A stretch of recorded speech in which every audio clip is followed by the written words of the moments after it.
Ang kwentong ito ay hango sa totoong buhay. Mula ito sa isa nating kabayan na itago na lang natin sa pangalang Abril. Walang eksaktong taon, probinsya ng Samar.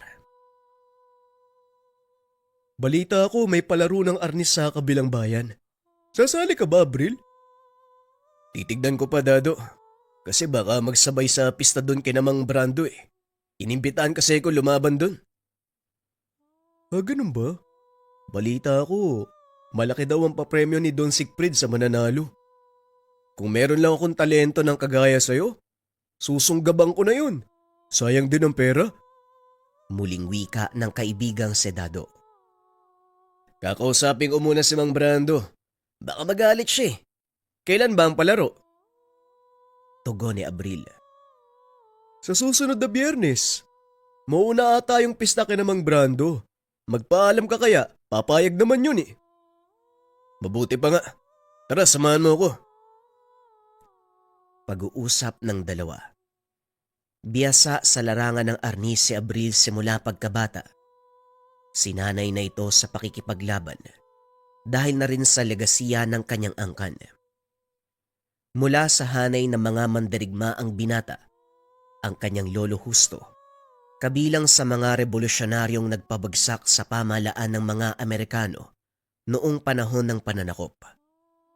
Ang kanyang ama, kasalukuyang kapitan ng kanilang barangay. Hindi nagkaroon ng pagkakataon si Abril na maranasan ang pagiging paslit dahil ginugol nito ang panahon sa pagsasanay. Nagbunga naman ang pagsisikap ng binata dahil ni minsan hindi pa ito natatalo sa anumang patimpalak na sinalihan. Simula elementarya, naging pambato na ito ng kanilang paaralan sa iba't ibang lugar. Hindi lang sa arnis mahusay si Abril, maging sa larangan ng sikaran, maging sa silat. Hindi lang bastong yantok ang alam gamitin ng binata. Biyasa din ito sa paggamit ng ginunting, karambit at mahabang tungkod. Sa murang edad, taglay ni Abril ang disiplina ng isang marangal na mandirigma. Kaya naman nakuha nito ang respeto ng mga kababaryo. 22 taong gulang si Abril ng mga sandaling iyon. May sariling negosyo ang mga magulang. Kaya naman nagawa nitong magtapos ng kolehiyo. Pangarap ng binatang magpulis. Kaya naman nag-aantay ito ng tamang pagkakataon upang makakuha ng pagsusulit. At habang wala pa, ginugol ng binata ang kanyang panahon sa pagsali sa mga palaro. Katamtaman ng pangangatawan nitong si Abril. May katangkaran, kaya hindi ito nahirapang makapasa sa unang pagsali ng pulisya. Idagdag mo pa ang patong-patong na karangalang nakuha ng binata simula elementarya hanggang makapagtapos ito ng kolehiyo. Makailang beses na ding nagwagi sa bansang Indonesia sa larong Kali Silat. Kung titignan si Abril, hindi mo makikita ang kakaiba nitong katangian. Normal na atleta lang. Ngunit lingid sa kalaman ng karamihan na may tangan siya na kakaibang mutya. Nakabaon sa kanang balikat. Hindi naman kaya masyado mo nang inaabuso ang kakayahan mo, Abril. Hindi kita tinuruan ng arnis para magpasikat. Wika ni Mang Brando. Hindi naman po, Manong. Wala naman kasi kung gagawin eh. Sayang kung tatambay lang ako sa tindahan. Pakiramdam ko kasi pumupurol na ako habang nagtatagal. Saka tignan mo tumutubo na yung taba ko sa tiyan. Mamaya, maging kasing laki ko si Dado eh. Sobra ka naman. Tumaba lang ako ng kaunti sa'yo. Anong konti? Tignan mo nga yung tiyan mo. Nagkikita ba kayo nung maliit mong alaga? Alam mo ba itsura nun? Grabe naman tong si Abril. Nakikita ko pa naman yung paa ko, no? Saka, kahit ganito kalaki yung tiyan ko, mabilis akong kumilos, ha? O na, tama na yan. Ano ngayon ang balak mo, Abril? Gusto mo bang sumali sa palaro ni Don Sigfrid? Wala naman sigurong mawawala, Manong. Ordinaryong palaro lang din naman yun eh. Kilala ko si Don Siegfried. Sa oras na maagrabyado yung taong yon, gagawa't gagawa ng paraan para makabawi. Kaya mag-ingat ka. Ako na pong bahala doon, Manong. Huwag ka mag-alala. Matapos makuha ang pagpayag ng maestro, nagpalista si Abril sa palaro ni Don Siegfried. Hindi na nasorpresa ang ilan sa mga kasali dahil alam nila hindi papalampasin ni Abril ang ganong uri ng aktibidad. Ang ilang nakakakilala sa binata ay umatras, ngunit may ilang baguhan na tahasan pa siyang hinamon. Matapos magpalista, kaagad ding umalis ang magkaibigan. Habang naglalakad palabas ng lugar, nakasalubong nito ang isang binata. Dayo mula sa syudad. Makikita mula sa suot na jacket ang mga karangalang natanggap mula sa iba't ibang laban. Naku, mukhang kilala ko ang isang yan ah. Kung hindi ako nagkakamali, siya si Nino, yung kampyon na alaga ni Don Siegfried. Nandito pala siya. Siyempre naman, alaga yan ni Don Siegfried eh. Natural nandito yan. Pag-uusap ng dalawa. Nagsalita ang binata sa harapan ng mga kalahok. Galingan niyong lahat ha. Huwag niyo akong bibigoin. Bigyan natin ng magandang laban si Don Siegfried. Wika ni Nino. Nagsigawan ang lahat ng naroon. Ngunit nanatiling tahimik si Abril at Dado. Nakatingin lang ang mga ito sa binatang nagsasalita sa kalagitnaan ng mga tao. Halika na nga, Dado. Tignan na lang natin ang galing ng isang yan. Sa mismong palaro tayo mag-usap. Magaling si Nino. Pero alam ko wala sa kalingkingan mo ang nalalaman ng isang yan. Huwag tayo magpakampante, Dado. Dahil hindi pa natin nakikita ang pamamaraan niya. Sa ngayon, ituring natin siya na pinakamaigpit na kalaban. Pagdating sa tahanan, kinausap ni Abril ang kanyang ama tungkol sa palaro. Wala namang naging problema sa ama ang gustong gawin ng binata. Hanggat masaya ka sa ginagawa mo, wala akong tutol. Basta hindi ito magdudulot ng anumang abala sa ibang tao. Wala pong problema, Tatay Lucas. Simpleng palaro lang po ito. Katuwaan lang, kaya wala kang dapat ipag-alala. At isa pa, ang kadalasan sa mga kasali, hindi taga dito sa atin. Hindi na nakakapagtaka. Alam na mga taga dito ang kapasidad mo pagdating sa arnis. Pero mag-iingat ka dahil maaaring may kalahok na may basag butya. Yan nga din ang inaalala ko, Tay. Pero napagandaan ko na ang pangyayaring yan. Sige, kailangan ko pang pumunta kay Mang Brando. Magsasanay muna ako sandali. Pag-uusap ng mag-ama. Matapos ay lumakad na si Abril papunta sa tahanan ni Mang Brando. Nakita nito ang grupo na may kung sinong kausap. Nanlaki ang mga mata ng binata nang makita kung sino ang lalaking kausap. Abril, mabuti naman at nandito ka. Siya nga pala si Nino, pamangkin ko. Nino, si Abril, ang kaisa-isa kong estudyante. Siya pala ang pinakaksayan mo ng talento. Kaya pala hindi ka na bumabalik sa atin eh. Kasali ka ba sa palaro ni Don Siegfried? Tignan natin kung may natutunan ka mula sa chewin ko. O baka puro hangin ka lang. Ikinagagala kitang makilala ninyo. Tama ka, kasali ako sa palaro. Kaya huwag kang mag-alala. Dahil bibigyan kita ng magandang laban. Gaya ng hiningi mo kanina. Nakapag-usap na pala kayo ni Abril? Hindi, Manong. Nagtalumpati yung pamangkin mo kanina. Hinamon ang lahat ng mga kalahok. Aba, totoo ba ang sinabi ni Abril ninyo? Oho, tinitignan ko lang naman kung sino ang aalma. Mukhang wala namang papalag sa akin eh. Nakikita mo ba ang tatak na to? Ito ang mga palarong sinalian ko. Lahat yan, ako ang nanalo.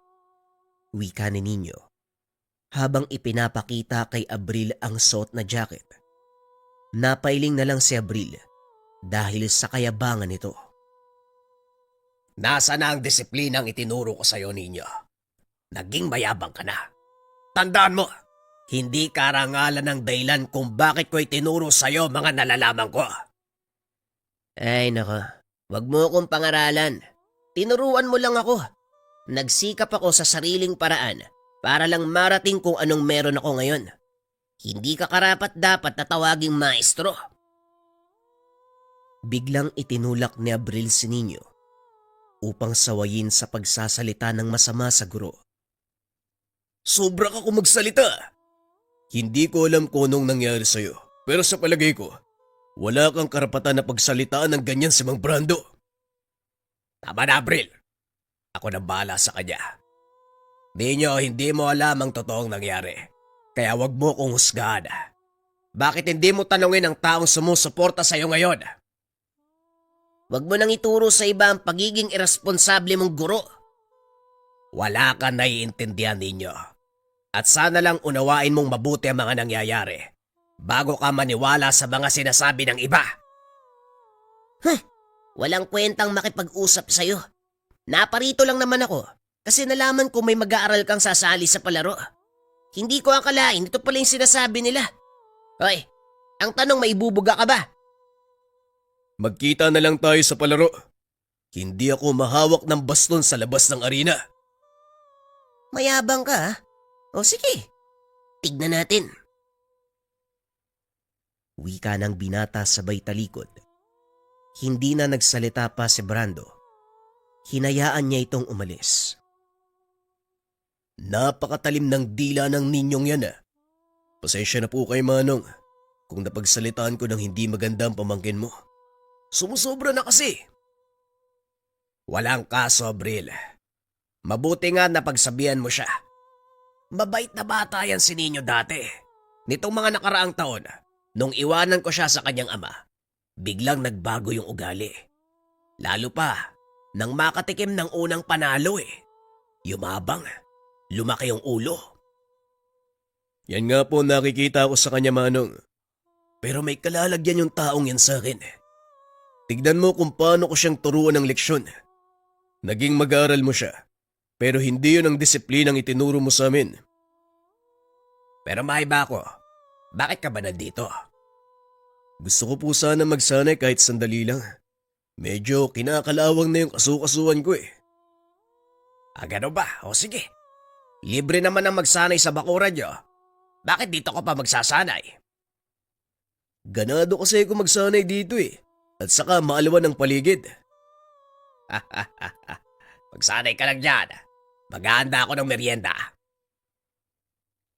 Wika namang Brando. Nagsimulang magsanay si Abril. Sa kalagitnaan ay biglang napahinto ang binata. Naramdaman na may nakamasid sa kanya. Sino yan? Lumabas ka dyan! Wika ng binata. Ilang sandali pa.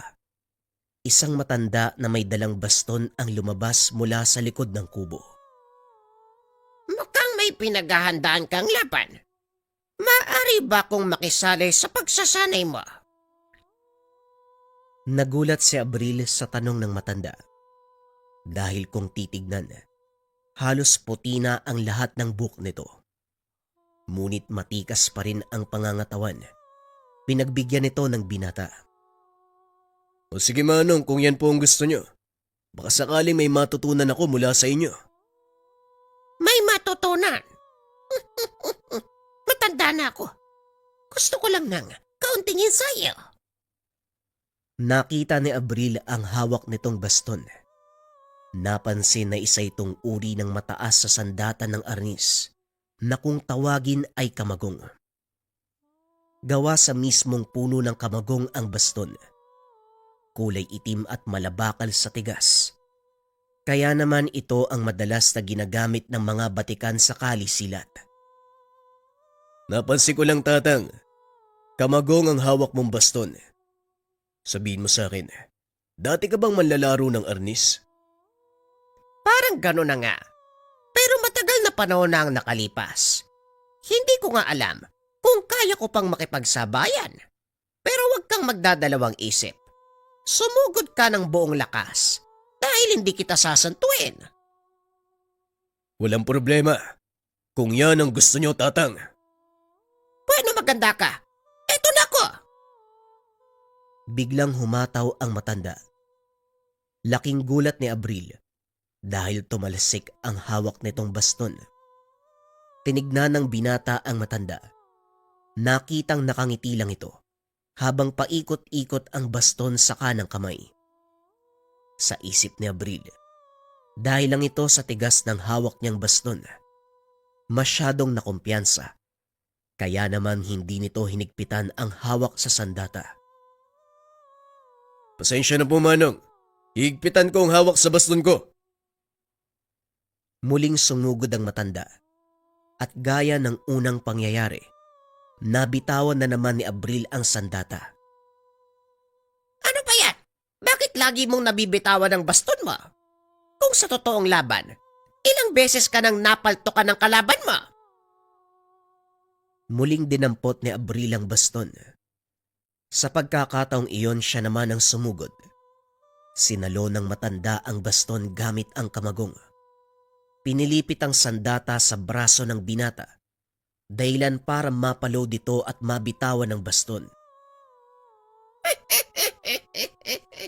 Mukhang kulang ka sa pagsasanay. Yan ba ang istilong ginagamit mo sa laban? Hindi ka mananalo, bata. Mas malakas ang katunggali mo. Magsanay ka ng gusto kung ayaw mong maiwan sa tagtaban. Binitawan ng matanda ang kamay ni Abril. Narinig nitong tumatawag si Mang Brando. Halika na! Merienda ka muna! Anong ginagawa mo? Saan nanggaling yung dalawang baston na kamagong na yan? Ang alin? Anak na... Teka, nasan yung matandang yun? Matanda! Mag-isa ka lang nakaload dyan kanina pa. Tumayo ka nga dyan! Adi ka ba? Hindi, Manong.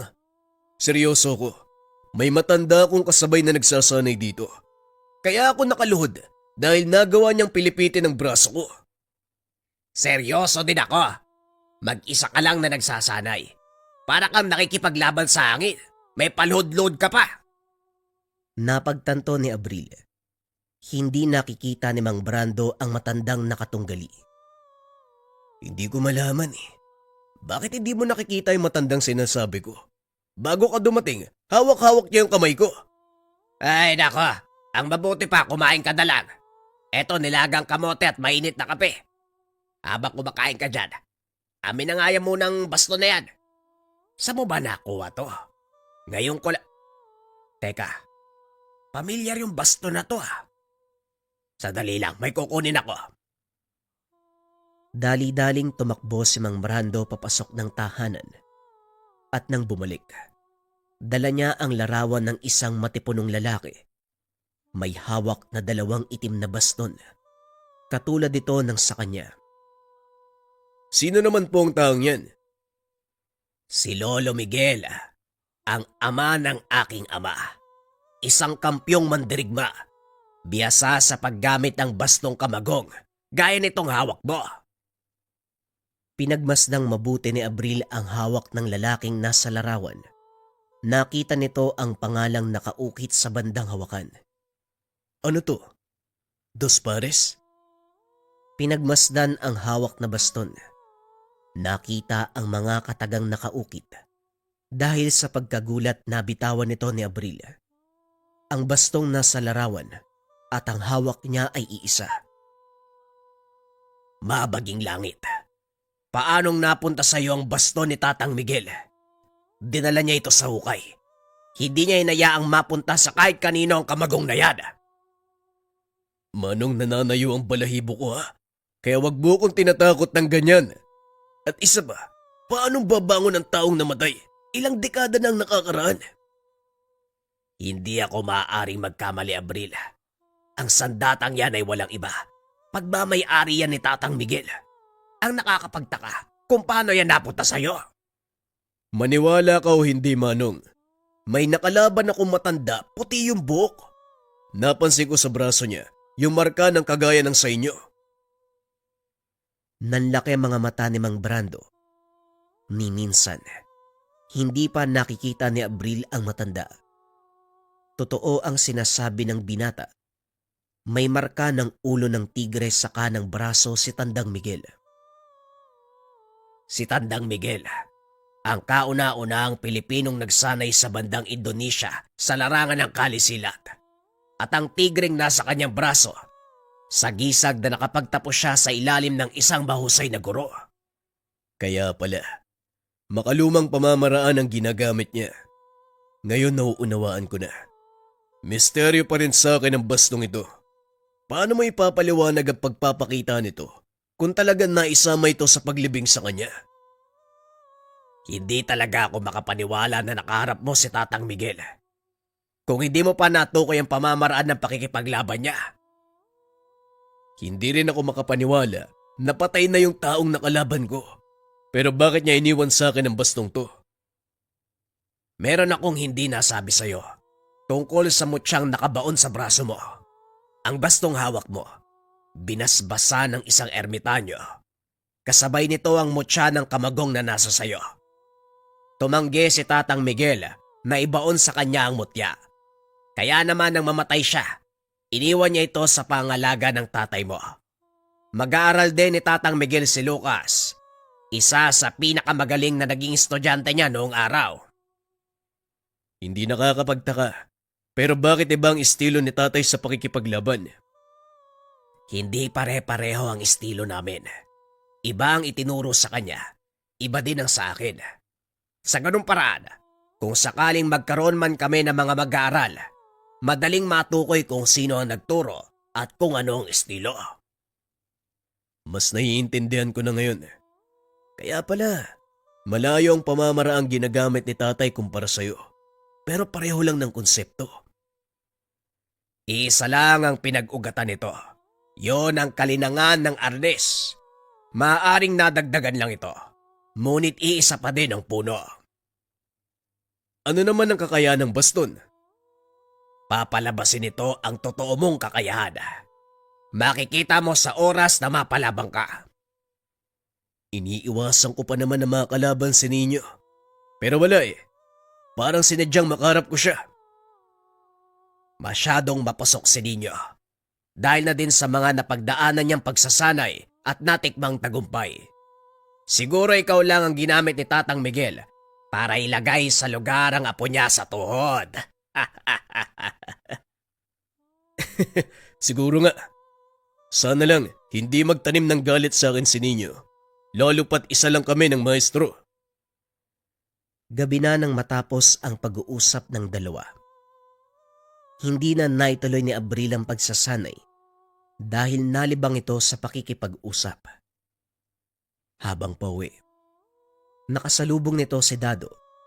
Pasipol-sipol pa ang binata nang mapansing si Abril ang paparating. Napahinto ito. Dali-daling tumakbo papunta sa kaibigan.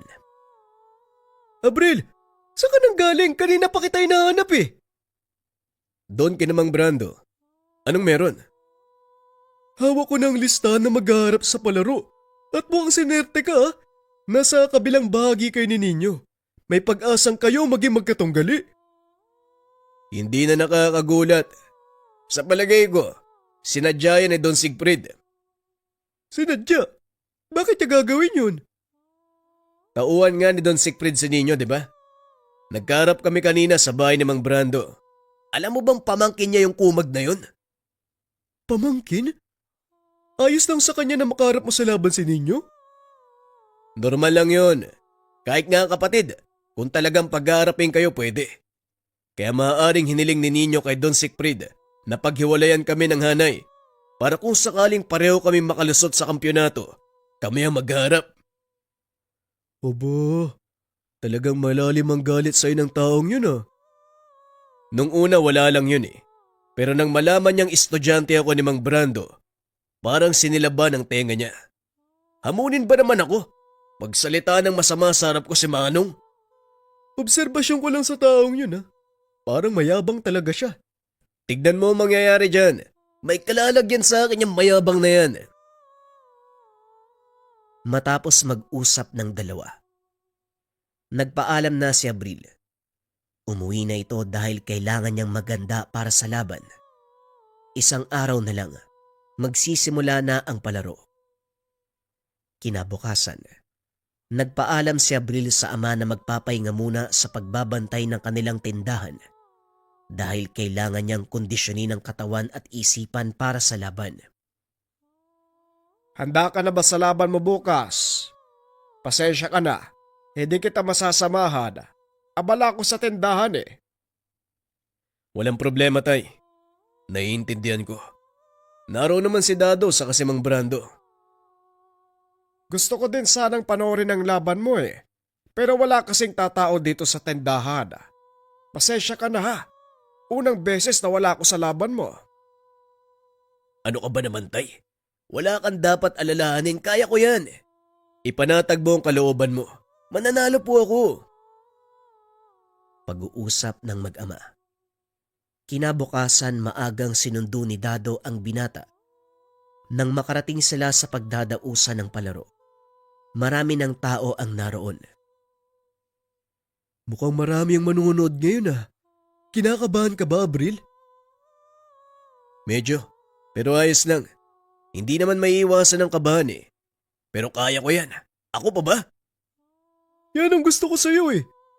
Kung sa bagay, kahit sa nasyonal na palaro, hindi ka nagpapakabog, di ba? Dito pa kaya?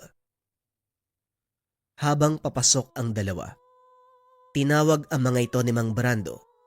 Nauna pang dumating sa kanila ang Ginoo. Ang tagal nyo namang dumating. Ano, Abril? Handa ka na ba? Handa na, Manong.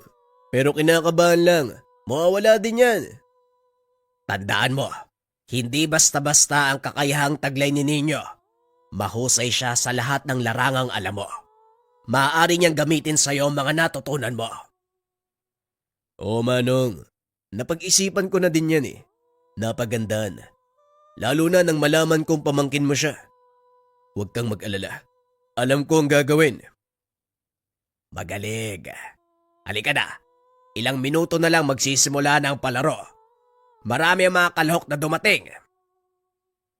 Nakita mo ba si Ninyo? Hindi pa. Pero siguradong nandyan lang yan. Nagbamasid. Pag-uusap ng dalawa. Maya-maya tinawag ang mga kalahok. Magsisimula na ang laban. Panglimang lalaban si Abril. At nang tignan nito ang listahan, nakita ng binata hindi si Ninyo ang kanyang katunggali. Napaisip ang binata dahil ang alam niya, sinadya silang ipagtapat. Tignan mo, Abril oh. Bakit parang hindi naman si Ninyo ang katapat mo? Yan nga ang pinagtataka ko eh. Ano kaya ang plano ni Don Sigfrid? Mukhang may hindi magandang mangyayari ah. Hindi maganda ang kutob ko, Abril. Ganon din ako, Dado. Kaya maging alisto ka. Kung ano man ang mangyari, sabihan mo kaagad si Mang Brando. Ang mabuti pa siguro, puntahan ko na lang siya, Abril. Mabuti pa nga. Hanapin mo si Mang Brando. Dali-daling lumabas ng arena si Dado upang hanapin si Mang Brando. Natagpuan niya itong nakikipag-usap sa isang lalaki. Nakaagad ding umalis nang makitang paparating si Dado. O anong nangyari? Bakit mo iniwan si Abril? Hindi po kasi maganda yung kutob namin ni Abril eh.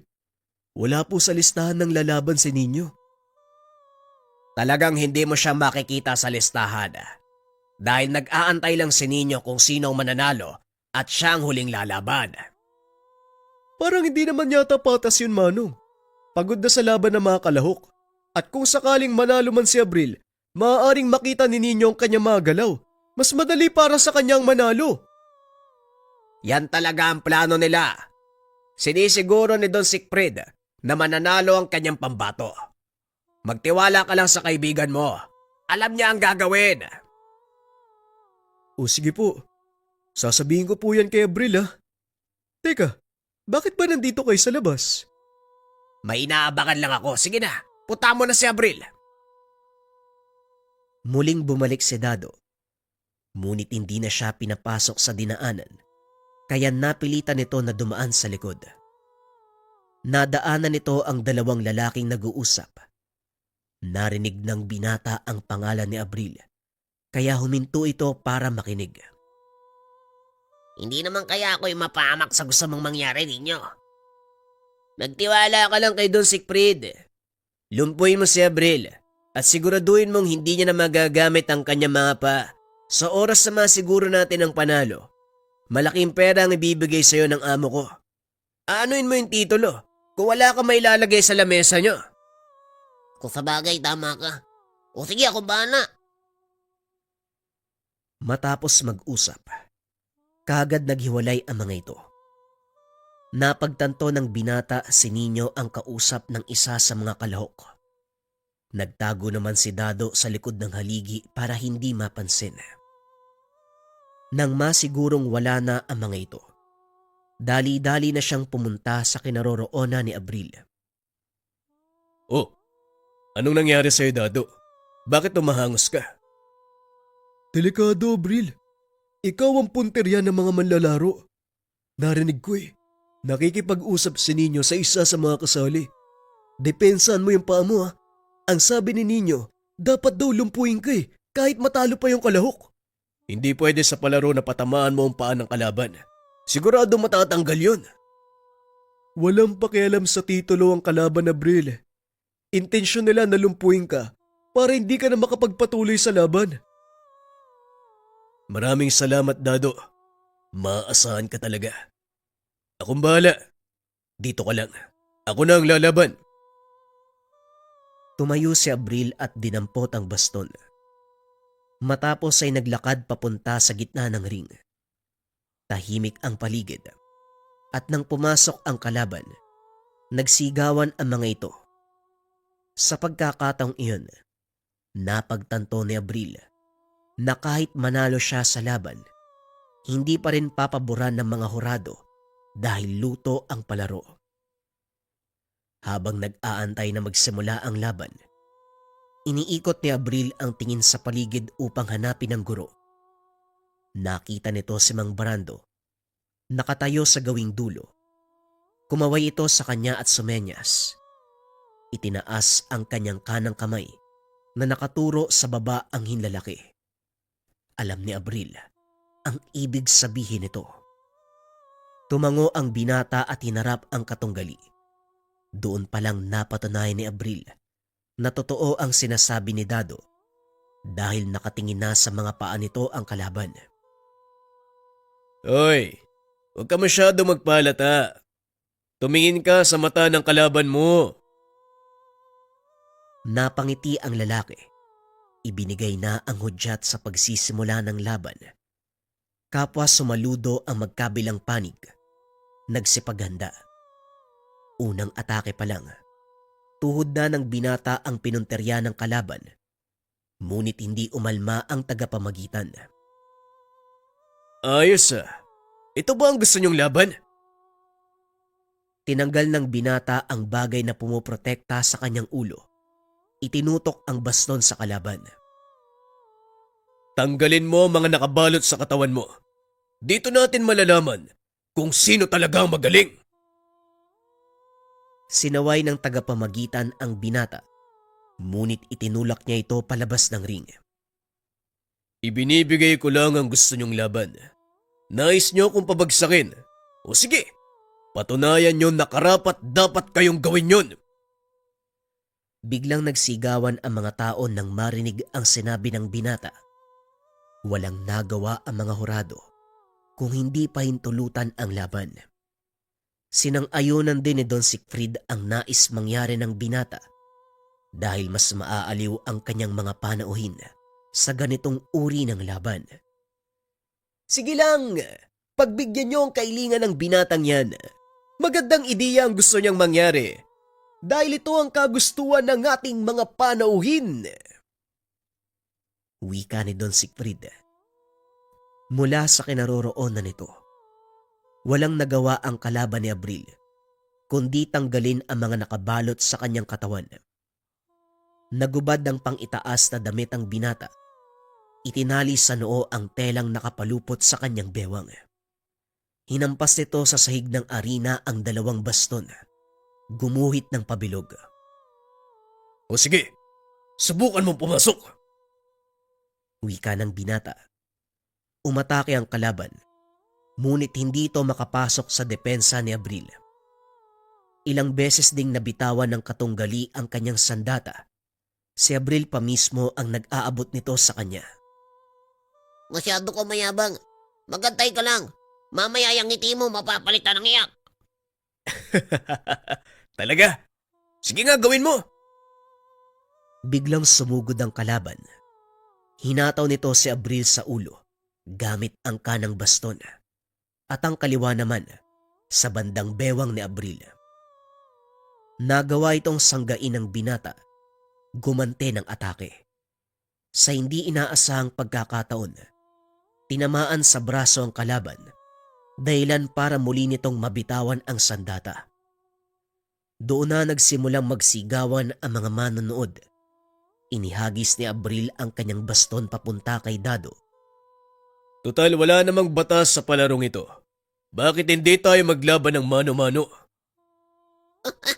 Yan ang malaki mong pagkakamali.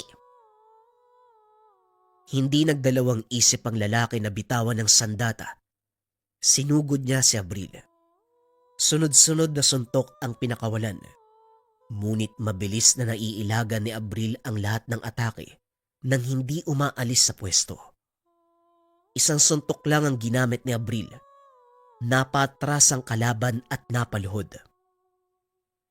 Anong problema?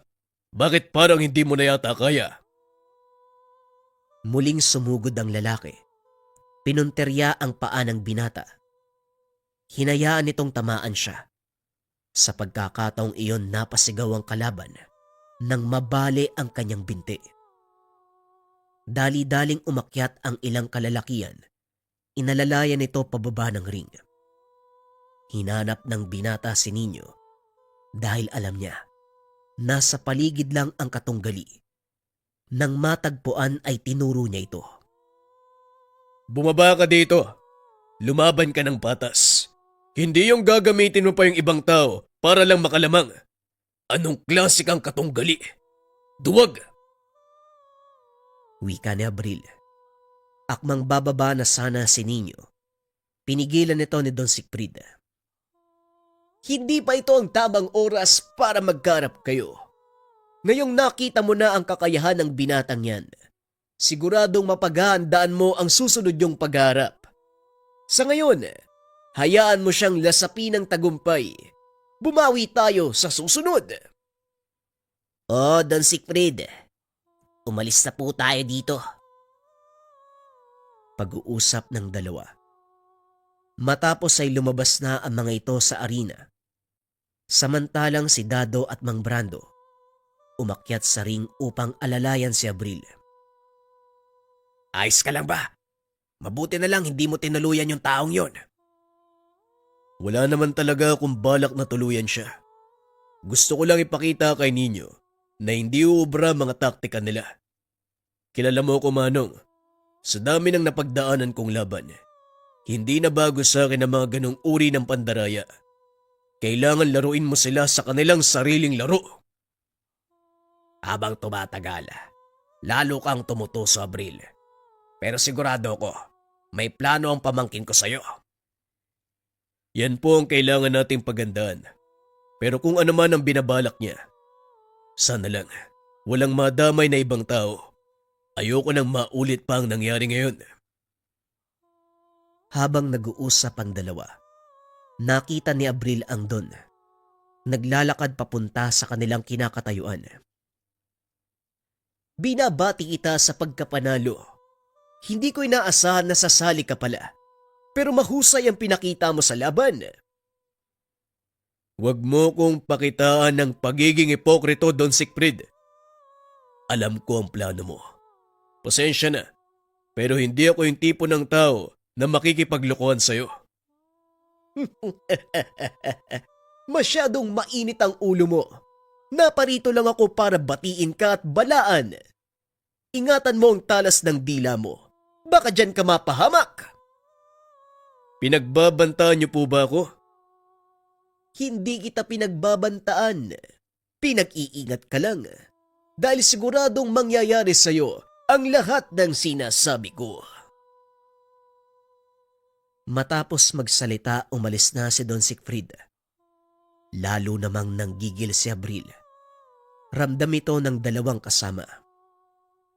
Kalma lang, Abril. Hindi mo madadala sa init ng ulo ang mga kagaya ni Don Siegfried. Mas maiging makipaglaro ka sa kanya. Kilala mo ko, Manong. Hindi po ako yung tipo na magkukunwari sa harap ng iba para lang itago kung anong nasa loob ko. Hindi ko rin nahayaan na makin ng taong yon ang aking nalalaman. Naiintindihan kita, Abril.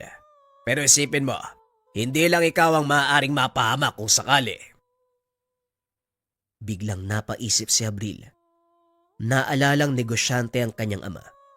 Maaaring maapektuhan ang kanilang tindahan sa oras na kalabanin nito ang Don. Tama ka, Manong. Pwedeng madamay si tatay.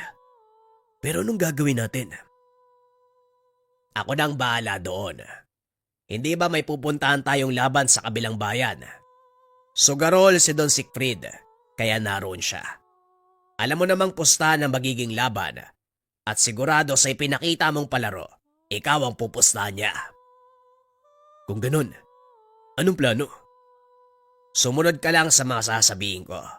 Siguradong makakabawi tayo sa taong yon. Nang mga sumunod na araw, pinagbutihan ni Abril ang pagsasanay bilang paghahanda sa paparating na laban sa kabilang bayan. Alam nito na malaki ang responsibilidad na nakaatang sa kanyang balikat dahil maliban sa may malaking pustahang magaganap sa palaro, karangalan din ang nakasalalay para sa kanilang baryo. Buong araw na nagsasanay si Abril kasama ang matalik na kaibigan. Minsan mag-isa itong tumatakbo sa kabundukan dahil hindi magawang makahabol ni Dado. At dito, muli niyang nakausap ang matanda na nagbigay sa kanya ng bastong kamagong. Puspusan ang pagsasanay mo, iho. Hindi naman kaya bumigay ang katawan mo bago sumapit ang araw ng laban. Wika ni Tatang Miguel. Alam ni Abril na ang kausap niya ay nilalang mula sa kabilang buhay. Ngunit hindi ito natakot sa kadailanang marami siyang nais itanong. Kailangan ko pong magsanay ng gusto. Dahil kung hindi ko gagawin ang bagay na yan, maaari ako matalo. Masadlak sa kahihiyan ng aming baryo. Ayoko mangyari yun. Nauunawaan ko. Minsan ko nang naranasan ng ganyang kabigat na pakiramdam. Isa lang ang masasabi ko. Hindi mo kailangan dalhin sa sarili mo ang lahat ng pasanin. Makipaglaro ka, gaya ng palagi mong ginagawa. Maraming salamat sa payo, Tatang Miguel. Kilala ko na po kayo. Sinabi na sa akin ni Manong Brandong tungkol sa bastong kamagong. Pero ang tanong ko lang po, bakit sa akin nyo binigay? Simple lang.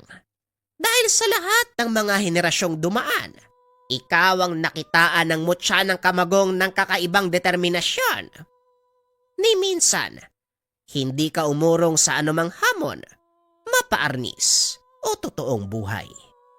Hindi ako nagkaloob sa'yo kung hindi ang mutya ng kamagong. Yan mismo ang pumili ng kanyang magiging tagapangalaga. Ganun po ba? Maaari ko po bang malaman kung saan nagmula ang mutya ng kamagong at paano ito napunta sa inyo? Ang aking mga ninuno, nagmula sa hanay ng mga atimawang mandirigma. Noong kapanahunan bago pa man dumating ang mga mananakop, nagkaroon ng malaki at nakakatakot na problema ang kanilang nayon. Isang nilalangan ng gugulo. Wala ni isa sa mga mandirigma ng kanilang dato ang nakatalo dito. Ngunit ang isang binatang nagngangalang Dumakulim ang tahasang humamon sa malaking nilalang na kung tawagin ay bungisngis. Aatras tayo ng daang siglo. Nakatira sa maliit na nayon sa probinsya ng Samar itong si Dumakulim. Mula sa angkan ng mga timawa o mga taong walang pananagutan sa datu ang binata. Sa edad na 15, nagsimula itong magsanay upang maging mandirigma. Nabilang sa hanay ng mga sandig ng kanilang pinuno. Mapayapa ang nayong kinabibilangan ni Dumakulim. Ngunit isang araw, biglang nagkaroon ng malaking kaguluhan dahil nawala ang isa sa mga binukot ng anak ng kanilang datu. Winasak ang tahanang kinaroroonan nito. Kinuha ang dalaga. Ipinatawag ng datu ang lahat ng mga kalalakian sa pag-aakalang isa sa kanila ang dumukot. Nagsagawa ng ritual ng panakot ang kanilang babaylan. Napatunayan na hindi mula sa kanilang nayon ang salarin. Mas lalong hindi ito tao, kung hindi isang nilalang na kung tawagin ay bungisngis. Sa halip na parusahan ng mga kawal na nagbabantay, inatasan sila ng datu na hanapin ang nilalang at ibalik ang kanyang binukot. Ginalugad ng mga mandirigma ang kagubatan at bundok sa paligid, kaso nga lang wala silang nakita. Patuloy na naghahanap ang mga mandirigma hanggang sa lumantad na ang nilalang. Muli itong sumalakay sa tahanan ng datu upang kunin ang isa pang binukot.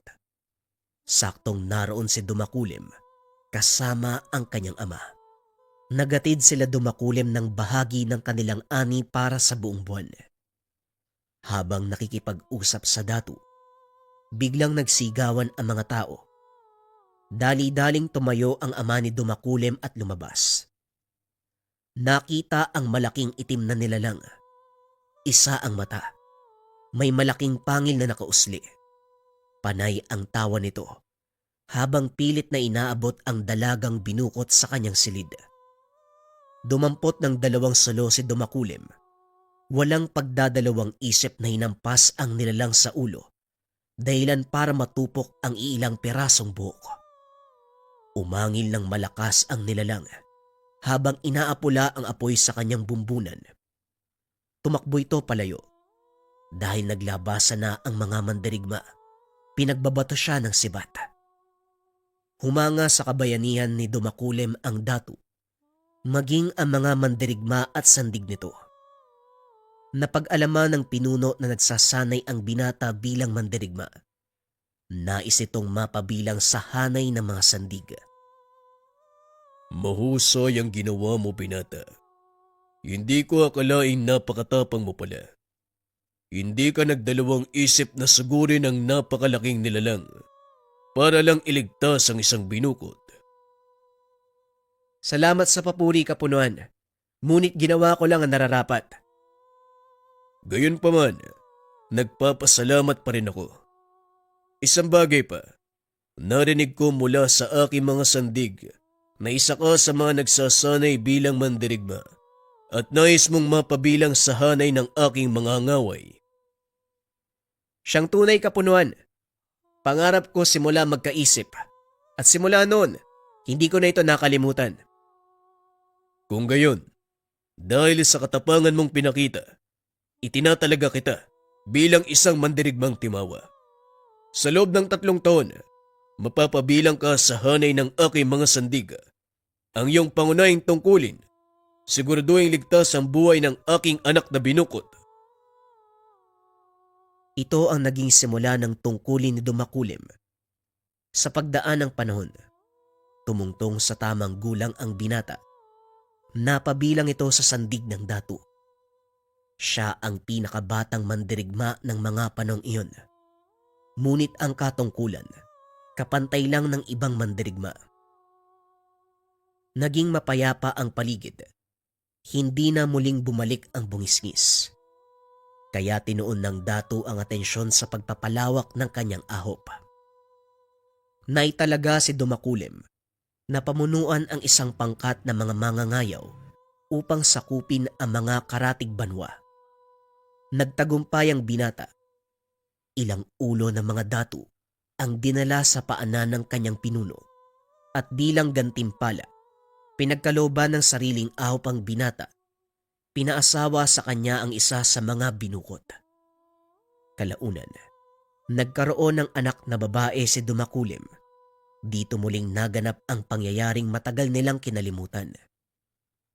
Sinalakay ng bungisngis ang kanyang banwa. Kinuha ang nag-iisang anak.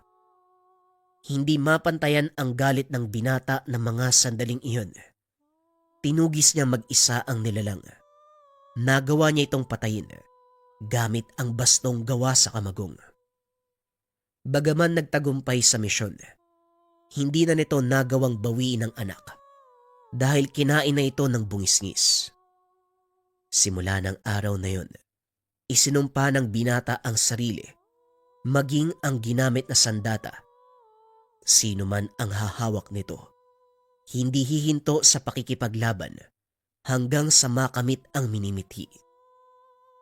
Kalakip ng tungkod ay ang batong pinag-alayan ni Dumakulim ng kanyang sariling kaluluwa. Isinumpang kailanman, hindi maaaring paghiwalayin ng tungkod, maging ang bato. Kalaunan ay tinawag na mutya ng kamagong. Pinagpasapasahan ito ng kanyang henerasyon. Naging matagumpay sa buhay ang mga taong humahawak ng baston at mutya. Mapalarangan man ng palakasan o sa personal na buhay. Minabuti ng mga naunang humawak na baguhin ang masamang sumpa. Gamitin ito sa kabutihan hanggang sa sumapit ang termino ni Tatang Miguel. Balik tayo sa kasalukuyan. Hindi ako nagtagumpay sa misyon na ibinigay sa akin ng mutya. Kaya minabuti ko na wag nang ipasa sa iba. Dahil siguradong mapapariwara ang buhay nila kagaya ng sa akin.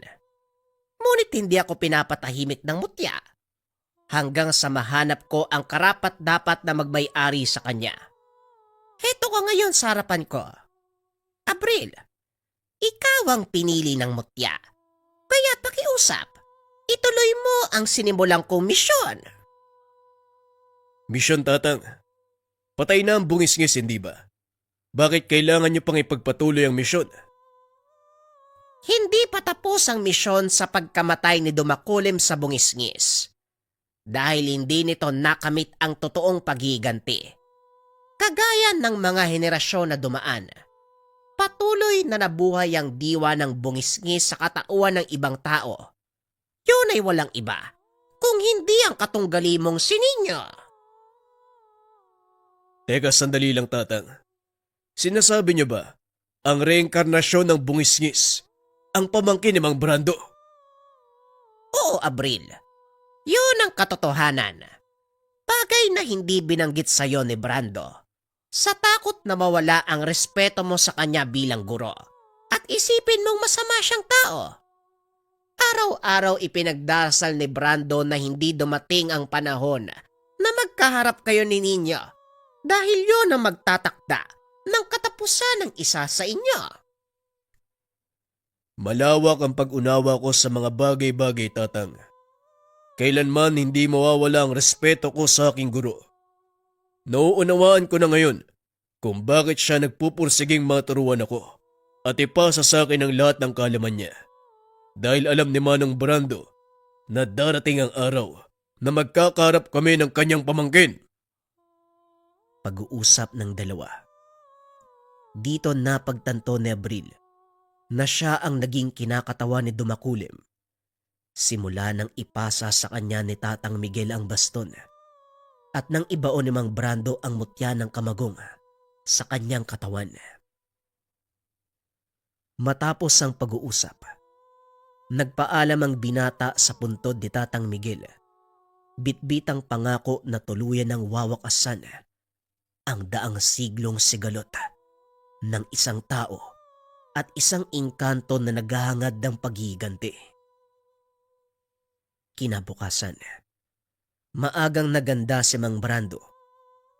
Hindi umimik si Abril tungkol sa mga nalaman dahil ayaw nito na ipaalam sa guro na batid niya ang katotohanan. Mukhang ganado ka ngayon ah. Nakapagkondisyon ka ba na maayos? Opo, Manong. Walang kasiguraduhan ang panalo ko. Pero hindi ako susuko hanggat hindi nagtatagumpay. Halika na. Magsisimula ng laban. Nang mga oras na yun, nakarating sila sa lugar ng pagdadausan ng laban. Marami ang nauna sa paligsahan, kaya naman bandang huli na sina Abril. Habang nag-aantay, hindi maiwasan ang binatang pakiramdaman ng paligid. Alam ni Abril, ang pagpunta pa lang sa lugar ay isang malaking pagkakamali. Baluarte ni Don Siegfried ang arena, kaya halos lahat ng naroon ay pabor sa kanya. Nagpatuloy ang laban ng mga kalahok hanggang sa dumating ang pagkakataon ni Abril. Naunang umakyat si Nino. Nagsigawan ang mga tao nang itaas nito ang kanyang baston. Panahon na, Abril. Umakyat ka at ipakita sa kanila kung sino ka.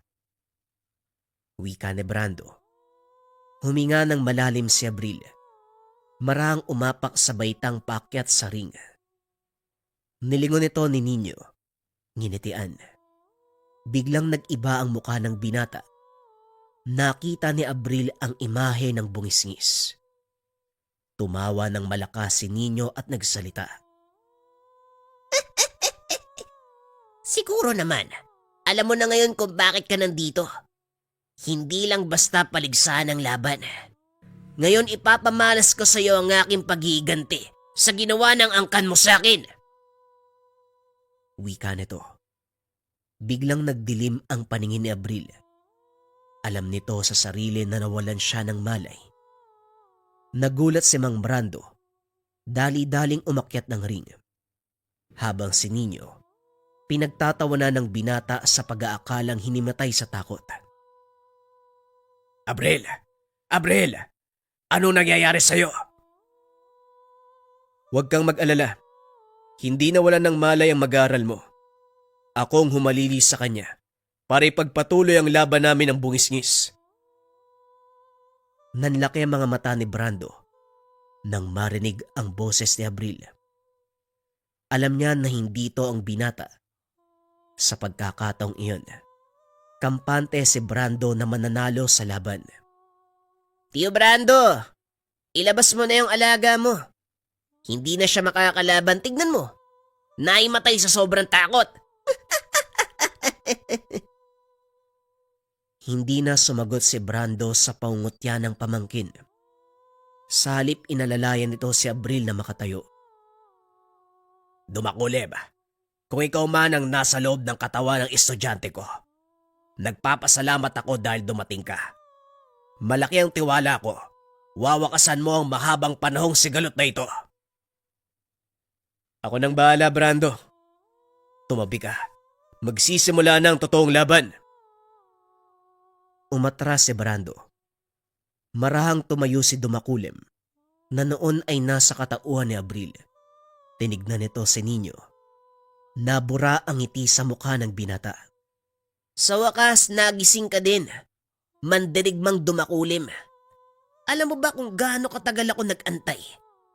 Hindi ko pinatay ang binatang yan dahil alam ko na nananahan ng kaluluwa mo sa katawan niya. Ngayon tatapusin na kita. Makakamit ko na ang paghiganti. Pag-iigante. Ako ang may karapatan na gawin ang bagay na yan dahil sa kamatayan ng aking anak sa kamay mo. Biglang dumilim ang paligid. Sa paningin ni Brando, nasa ibang dimensyon ang dalawa. Ngunit sa paningin ng karamihan, pangkaraniwang laban ang nagaganap. Biglang sumugod si Nino. Sinalubong naman ito ni Abril. Nagpalitan ng hampas ang dalawa. Walang nagkakatamaan dahil kapwa mahusay sa larangan ng arnis ang dalawang panig. Nagpatuloy ang laban hanggang sa mabitawan ni Nino ang kanyang baston. Wala nang silbi kung gagamitin ko pa ang baston. Itinapon ni Abril ang baston. Sinugod si Nino. Isang malakas sa suntok ang pinakawalan, dahilan para tumilapon ang katunggali. Napiko ng gusto ang binata, kaya tinanggal nito ang pangproteksyon sa katawan. Ganon din ang ginawa ni Abril. Muling nagsalpukan ng dalawa. Nagpalitan ng mga atake. Rinig sa paligid ang tama ng bawat suntok at sipa. Nayayanig ang isa't isa sa bawat paglapat ng kamao sa kani-kanilang mga katawan. Hanggang sa mapuruan ni Abril Seniño nang tamaan nito sa panga. Bumulagta ang binata at natagalan sa pagbangon. Sa pagkakataong iyon, dinampot ni Abril ang kanyang baston. Nilapitan ang katunggali. Sabay hataw nito sa kanyang ulo. Umalis ka at wag nang babalik pa. Tanggapin mo ang pagkatalo, bungisngis. Wala nang magiging saysay ang labang ito kung ipagpapatuloy pa natin sa susunod na mga saling lahi. Tinatanggap ko na ang pagkatalo ko. Totoong mahusay ka. Alam kong kailanman, hindi ako magwawagi. Tama ang sinabi mo. Nakakapagod ang magabol sa isang bagay na kailanman hindi mo makakamtan. Nagkakamali ka. Iwaksi mo ang pag-iiganti at kusang darating ang kapayapaan, bungisngis. Wag mo nang patagalin pa, Dumakulim. Wakasan mo na ang mahabang sigalot. Itinaas ni Abril ang kanyang pamalo. Hinampas sa ulo ni Nino. Tuluyang nawalan ng malay ang katunggali. Samantalang ang bungisngis na nananahan sa kanyang katawan, tuluyang namayapa. Biglang natumba si Abril. Dali-daling sinapo ni Mang Brando ang binata at dinala sa sulok. Anong nangyari? Bakit wala akong damit? At saka, natuloy ba yung laban, Manong? Asan si Nino? Kumalma ka, Abril. Nanalo tayo. Tignan mo si Nino. Tinignan ng binata ang kalaban. Nakitang nakadapa sa gitna ng ring. Hawak ang kanyang sandata. Pilit tumayo si Abril at nilapitan ito. Laking gulat ng lahat. Nang alalayan ng binata ang katunggali para madala sa sulok. Anong ginagawa mo? Bakit mo ko tinutulungan? Katunggali kita sa palaro, pero hindi kita kaaway. Huwag ka na magsalita. Makakasama sa kalagayan mo. Matapos ang labang iyon, ipinaliwanag ni Mang Brando ang nangyari. Laking gulat ng binata nang malaman na sumanib sa kanya si Dumakulim. Samantalang si Don Siegfried ay hinuli ng kapulisan dahil napag-alaman, iligal ang ginagawa niyang palaro. Dahil sa kagagawa ni Dado, isinuplong nito sa otoridad ang kaganapan na kaagad namang ginawa ng aksyon. Matapos ang kaganapan, ipinagpatuloy ni Abril ang kanyang pagsasanay sa pagiging pulis. Samantalang si Nino naman, ginamit ang mga natutunan, ibinahagi ito sa mga batang nagnanais matuto ng arnis. Sa kasalukuyan, nagkaroon ng malaking samahan na binubuo ng iilang mahusay sa larangan ng pambansang laro. Pinapalaganap nila ito sa buong bansa. Suportado ni Abril ang adhikain ng samahan. Nakakarating ang mga ito sa ibang bansa upang makipaglaban sa tuwing naiimbitahan. Hindi inakala ni Abril na magiging bahagi siya ng isang makasaysayang kaganapan. Patuloy pa ring pinanghahawakan ng ngayoy retirado ng pulis ang kanyang pangako na hindi hihinto sa laban ng buhay hanggat hindi nakakamit ang tagumpay.